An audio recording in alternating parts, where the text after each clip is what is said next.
Buen día, soy la licenciada Sofía González y estoy impartiendo la clase de Historia del Derecho Mexicano. El objetivo de la materia es conocer los antecedentes del derecho mexicano y su desarrollo desde su aparición hasta nuestra época contemporánea. Empezamos con el tema 1, que es el derecho mexicano, subtema 1.1, concepto y metodología. De acuerdo al maestro Eduardo García Maínez, la historia general es definida como la narración de los sucesos ocurridos en el pasado, que han ejercido influencia considerable en el curso general de la vida humana. Estos históricos deben tener tres características. 1. Preteridad, es decir, que solo estudia los sucesos del pasado, sin involucrar al presente o al futuro. 2. Unicidad. Quiere decir que los hechos son únicos, no se repiten. 3. Individualidad. A la historia solo le interesa exclusivamente los hechos pasados. La historia del derecho es una rama de la historia general, cuyo objetivo radica en el conocimiento de los sistemas jurídicos del pasado. Para que haya ciencia hace falta una esfera científica y un método científico. Para estudiar esta asignatura, por consiguiente, se debe abordar el estudio de cada periodo histórico. Existen tres métodos: el método histórico, donde su análisis comienza realizando una separación de los hechos históricos en distintos periodos. 2. Método sistemático. Establece el análisis que debe iniciarse a partir de una división de sistemas jurídicos. Y el 3 es el método mixto. Es similar al método histórico, aunque su estudio, aparte de situar etapas para cada rama del saber, se sitúa plenamente dentro de ninguno de los otros métodos anteriores. Para esta materia es más común que se utilice el método cronológico, ubicando los hechos históricos más relevantes en México en distintos periodos, y con base en ello se analizarán los diferentes cuerpos normativos de cada época. Continuamos con las fuentes históricas. Al cuestionarnos sobre el origen de un sistema normativo, debemos hacer referencia a aquellos documentos históricos que hablan acerca del derecho.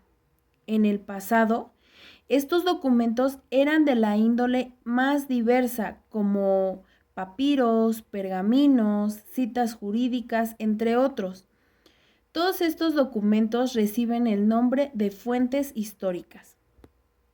En México, algunas de las fuentes históricas son el Diario Oficial de la Federación, el Seminario Judicial de la Federación, entre otras revistas que publican la jurisprudencia de diversos tribunales, que aunque ya no estén vigentes, en la actualidad contienen las disposiciones normativas que rigieron determinada época y que incluso recopilan los argumentos expuestos tras dichas disposiciones.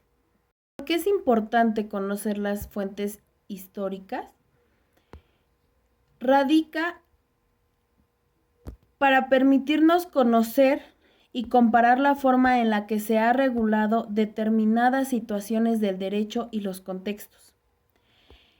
Las fuentes histórico-jurídicas son todos aquellos testimonios que permiten conocer la existencia de los contenidos de las fuentes reales y normales de otra época.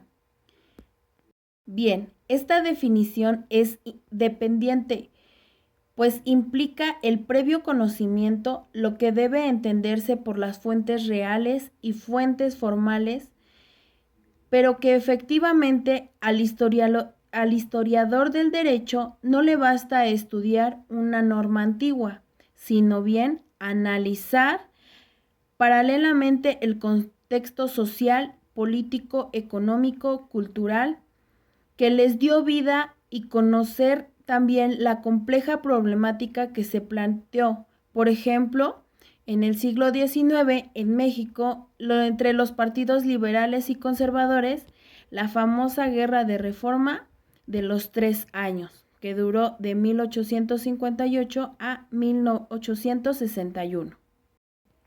La importancia del estudio de la historia del derecho mexicano.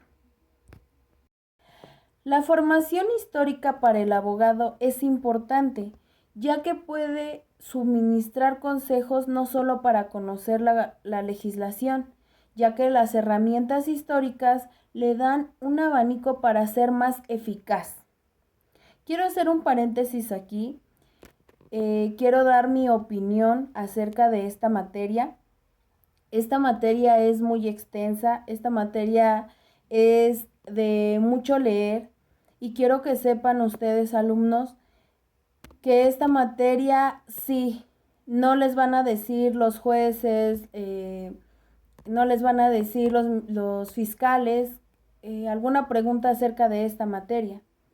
Pero si bien es cierto, uno como abogado debe de conocer el origen de nuestra profesión, el origen de cómo surgen las leyes, por qué se modifican.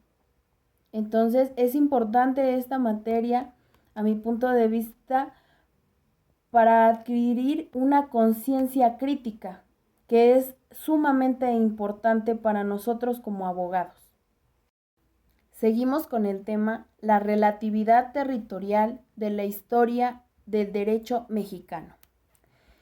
De acuerdo con los textos de María del Refugio González y Marco Pérez de los Reyes, durante la dominación española, nuestro territorio fue dividido políticamente de manera muy diversa de la actual, de tal forma que Chiapas quedó fuera de su demarcación, mientras que Texas, California y otros territorios, hoy estadounidenses, fueron provincias de la Nueva España y pasaron a formar parte del territorio mexicano en 1836 y 1848, según el caso.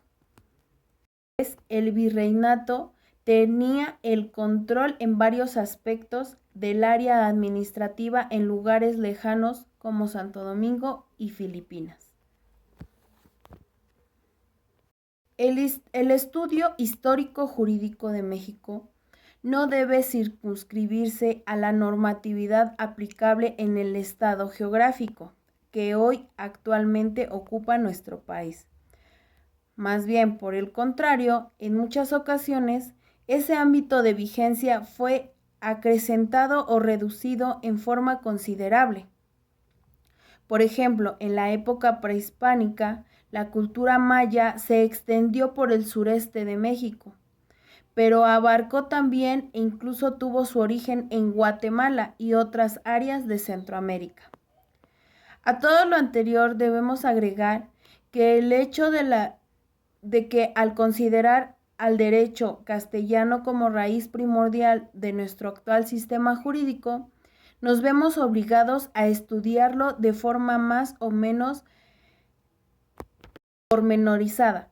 Así pues, queda claro que la historia de la relatividad territorial se hace más patente al analizar una por una de las diferentes etapas evolutivas del sistema jurídico mexicano.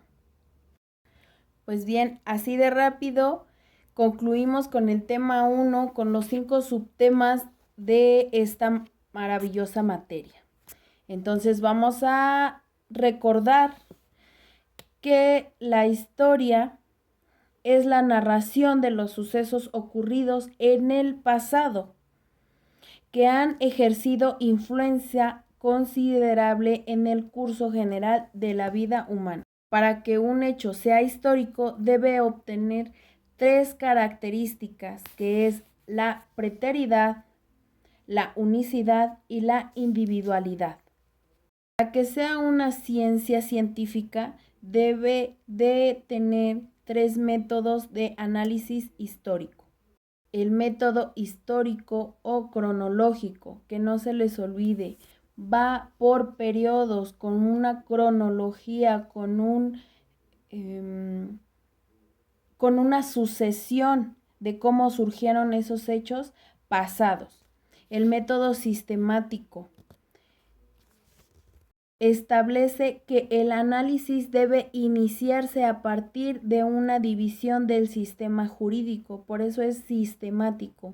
Y el método mixto tiene de los dos métodos, es similar al cronológico, pero debe de situar sus etapas en el sistema jurídico. Las fuentes históricas son los documentos en donde se basa ahora en la actualidad